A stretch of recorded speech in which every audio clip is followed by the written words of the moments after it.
So I think I have said it in one of these morning chats many eons ago that one of the greatest things, one of the greatest advices or directions to my faith in my early days with Christ was that I should each evening take time and just confess my sins and deal with any issue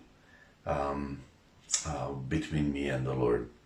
And at the time, I didn't recognize how precious that was, and I didn't recognize how much it led me into prayer. But anyways, in Isaiah 59, we see a situation where that has not happened.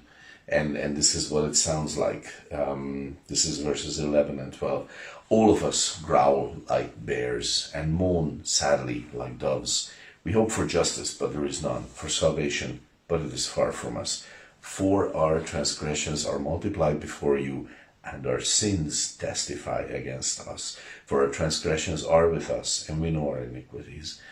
So this is people who are not, who have not repented, who know that they are wrong, that they're off, but they are not correcting it. They are not saying, I want to leave it. I'm gonna stop it. No, we're gonna keep doing them, and it's a sad, it's a sad story. But the point is, it's here. It's very simple and very powerful. It's basically, the thought is, it's either our sin testifies against us before God, or we testify against our sin. It's like a false friend. Okay.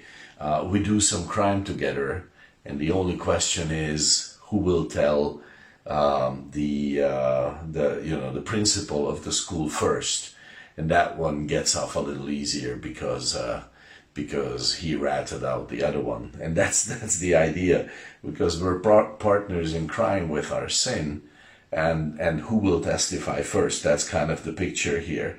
Either our sin tells God what is deepest in me, and our sin tells God that I desire my pride and myself, and I'm selfishly disinterested in the Lord. That's what my sin tells God. Or alternatively, I can tell God about my sin and say, Lord, I have messed this up. This is so wrong, and I have something more important than my sin, and it's you. The relationship with you, it matters more to me than my sin, and that is my testimony. It's either my sin testifying against me before the Lord, or I testify against my sin before the Lord, and I say, I'm sorry, Lord, I don't want to live in that. I want to live a different life. Please lead me, give me power, cleanse me. I don't need that thing. It's not my friend, it's my enemy. And I'm gonna, with you, I have the power to lead it. And this is what I want in my life.